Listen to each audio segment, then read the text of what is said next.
Hello, everyone, and welcome to the Capgemini Intelligent Industry stage. We have a very electric panel for you guys today. We're going to learn about leading the charge, unleashing the power of digitalization and gigafactories. We have a few of our actual Gigafactory customers here that are going to join us alongside our colleague, Pierre Bagnon. So one by one, I'll just get right to the action here. We're going to go with Christopher Ryupun, Karina Paul Biermik. We joked about this off stage, so all right. And Anton Frankel. Please, everybody, join me on stage. Oh, it was even worse. I know. Okay.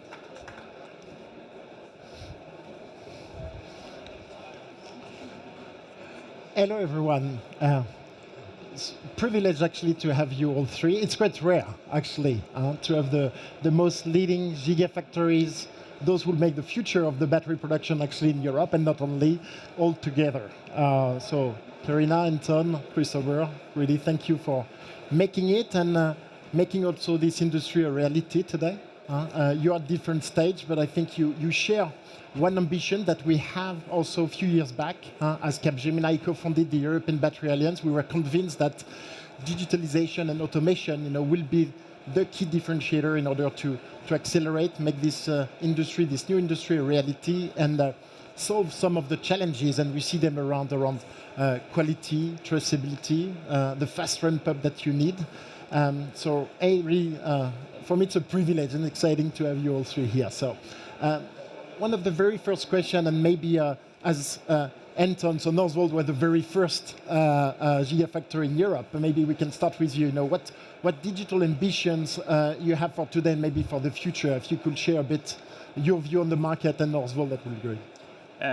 Yeah, of course. I mean, I think from our side, we've quite from an early start took the stance of going very much cloud first to ensuring that we have the right flexibility. And if we look more on, I mean, why do we think that's important? It's about ensuring also that we can cater for fast ramp up of our factories and ensuring that, yeah, we quickly can get them up and running to ensure that, we basically get up to speed as soon as possible, as it's a market which we want to take as much part of as possible, as quickly as possible. Now, Karina, so PowerCo, and no need to present PowerCo anymore. You've got the largest ambition actually for Europe. How the digital ambition resonates with the PowerCo strategy? Yeah, thank you. So digitalization is probably one of the key drivers that can enable this ambitious thing that we're doing here. So we're trying to standardize as much as possible. So standardization, getting data integrated as much as possible to get the basis to use, analytics and digital tools to ensure things like traceability, quality, reduce scrap, and things like this is one of the major things that make us competitive. And that's what we're trying to focus on. And of course, rolling out several factories almost at the same time, just like with the difference of 1 year between them. So we have Salzgitter now, then Valencia starts a year later, and then St. Thomas. So everything is like very fast, and we can only do this if we have a high level of standardization also in our IT architecture. So digitalization is one of the main key drivers for that. Okay. For Verkor, it's quite interesting. Maybe I can share on a personal note, because I got to know Christopher. I think you were 10 in the company at that time. You're more than 400. You also successfully launched the pilot production in Verkor. Exactly. So if you can tell the audience a bit more, from this very day that we met, and the ambition you nurture and where you are. Yes. European market, we know that for battery, supply chain is a big challenge, especially for the European market. But on the other side also, we need to see that we need to increase the trust with the customer. Are we delivering things with the right quality? And also, are we giving the right information to them in a very quick time? because the issues from batteries are quite complex. The cell-to-cell variations are very high. So if we put all these cells into a pack, it becomes another complex problem. And finally, we have to think whose problem it is to solve. It's a very difficult process itself. All problem starts from the manufacturing, I would say. So without digitalization, this kind of trust with the customer to give the data what he needs quickly is more important to build this trust, I believe.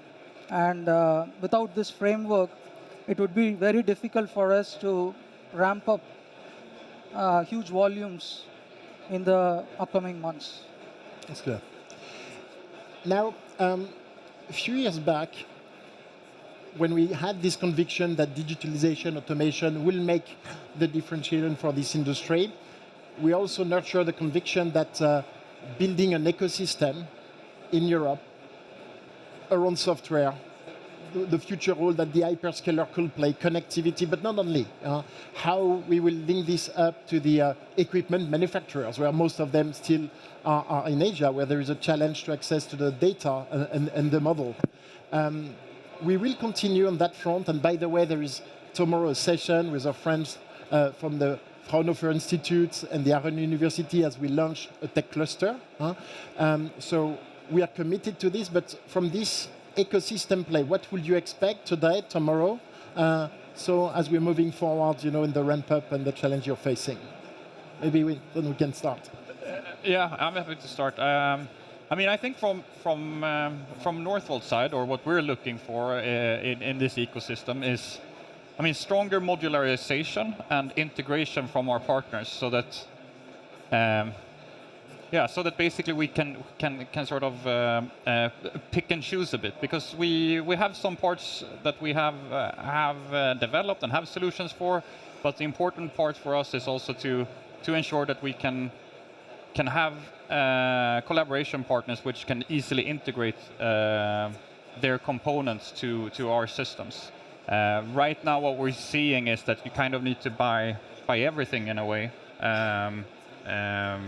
But what we want to see is stronger collaboration and sort of getting the solutions in place. Okay.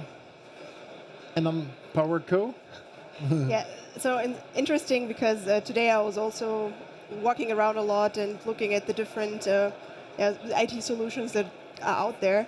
And what I realized is that this topic that you just mentioned, like having this legacy and then building new things on top, this is a very common thing, especially in the European market, right? Many industries are they're older, they have a lot of legacy IT architectures, which then they try to rebuild, renew. And we have a different situation, right? Like, we're building basically greenfield. Nonetheless, you would think it would be easier to come up with a nice integrated architecture, but I feel like a lot of software providers and implementation partners often also only know this old world. So a lot of solutions are also very not yet necessarily modular or really modular. So I think learning from this experience that we all have right now, how to really build something on greenfield, but also in a modular, integrated way, and with new industry standards and new best practices, because this is something that we also don't have for this quite new industry, where we have challenges like traceability is an important point. Then we have the continuous process that goes into the discrete process. So you often find solutions in the market which are either one of these. New best practices, new industry standards aligned across the ecosystem. That's, I think, one of the important points. And Christopher, from moving from a startup to a scale-up, or from the VIC in Grenoble now to the first Gigafactory, and as you started Verkor, you build around you already a partner player, so a player of ecosystem. But how would you see this moving, and what would you expect in the future from the digital players? Capgemini role was quite huge for Verkor, I would say, at the initial phases of when we started up this framework. They started up with a platform agnostic way. That means that not favoring any vendor, software vendor, but clearly challenging the software vendors by asking the right questions, not through the marketing slides, which 4 or 5 slides, but going deep into the problem and trying to ask the right questions and bringing us the clarity also, because sometimes we have the blind spots within us, and therefore working as a team or being as a whole group in this complex project is key for the success, I would say. And the service company's role is huge in this area. Okay. Now, I don't know if you realize it, but Industry 4.0 was announced here at this very fair 11 years back. It aged me a bit, but what you're sharing with us and what is quite unique actually in your industry, and again, so congratulations for that. I think you're putting a digital ambition, but you make it happen in a very short time frame, much shorter than any of the players in the industry have realized so far. So looping back, and I know it will be a journey from the pilot production to the first giga or the second giga in your case. But what will be the key use case that you're the most proud of so far? Of course, you may not share the full secret recipe, and we'll understand that, but at least what can you share with the audience and what you're targeting for in the next phases? Yeah, I'll start again. I think to be honest, I'm quite proud of what Northvolt has achieved in regards to digitalization. It's been not a huge team, and we have built a lot of it, if not majority of it in-house, of our MES solution. I think the one part, if I would select one, is actually our data acquisition layer, edge integration layer that we have put in place, which is self-developed right now, running on over 3,000 devices. And this is what I got into in the beginning. I mean, this enables us to quite rapidly integrate towards equipment suppliers. Yes, it's not all easy. It's quite a lot of work to ensure that they're implementing the right thing. But I think that's something that I'm quite proud of, that we've gotten up and running. Then, of course, there's always improvements to it, but at least at the stage we are today. Okay. Karina, so the situation, we'll understand that PowerCo may be a bit different because you're still so in the development progress, but what will be, if I frame the question differently, what will be the most promising capabilities or use case that, at least if I recollect well, Salzgitter will be the first plant that you like to have? Yeah, as you said, we're quite at the start of this journey, but I think our approach on, and then I'm going to repeat a bit myself, but still I think this is one of the most important things that enables us, is this strategy of standardization. So it starts already with the unified cell. I think some of you might be familiar with this. So we have one cell design which is independent of the chemistry that's within it. Make sure that the process around it and building it is easier. And in the same way, we approach our processes and also the IT landscape and our digitalization initiative. So we're not looking at digitalizing Salzgitter, we're looking at digitalization for all of the factories. So we have one IT landscape, we make also a lot of focus on the data integration, on one single source of truth, which is basically then this way we are able to build upon this a lot of different things. So that is this strategy and following through with this. That's kind of the thing that I think we're most proud of, and hope it enables us. Okay. And Christopher, moving so from Vic to the first Gigafactory.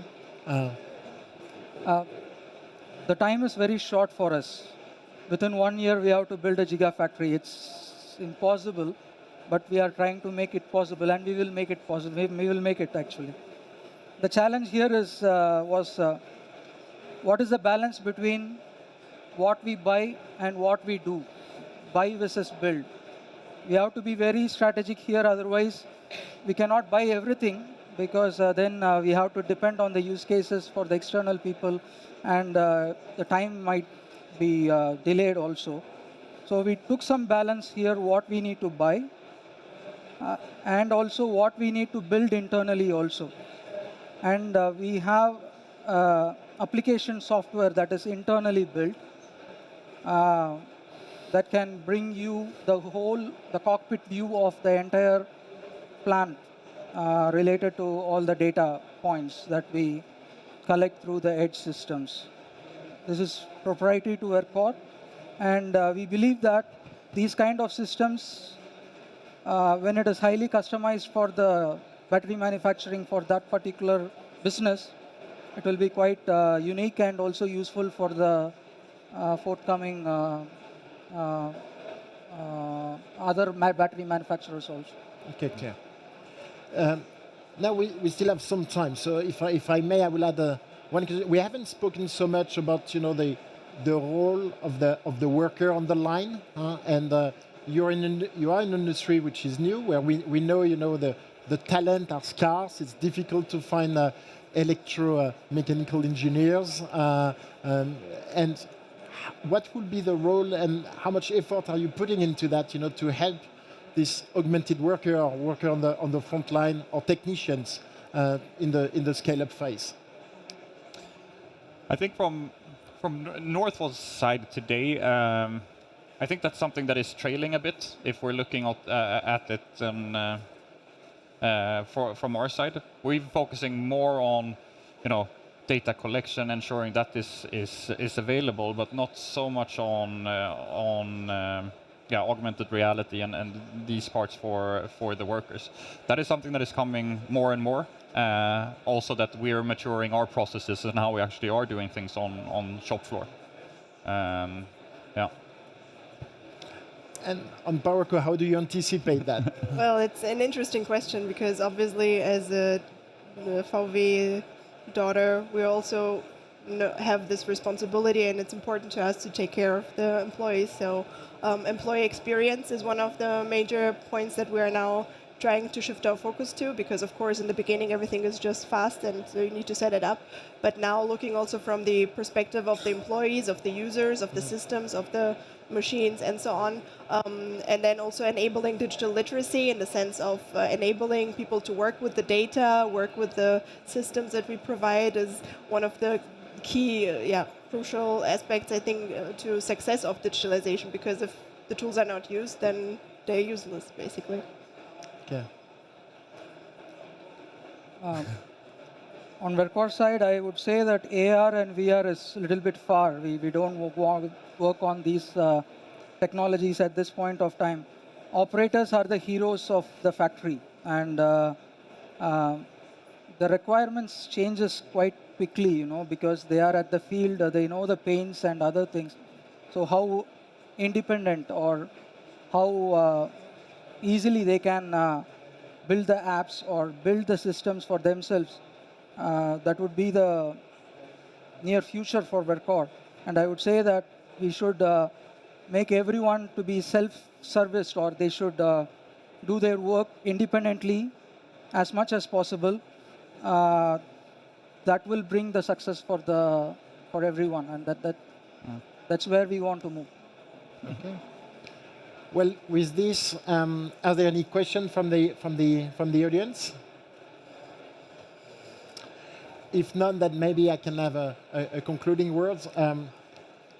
I think and thank you for sharing those insights. I know it's not an easy exercise on a daily basis. In a way you have to compete, but thank you for sharing this ambition. And again, bravo for that, because I think you're the living example that we can rethink the European industry and create, some jobs, making it natively digital, sustainable, and you're taking all the benefits that greenfields can bring. We wish you definitely good luck with the forthcoming Gigafactories, because there are still a few to be built and commissioned and ramp up. And thanks again for sharing these insights and all our encouragement for the rest. Thank you for having us. Thank you. Thank you, guys.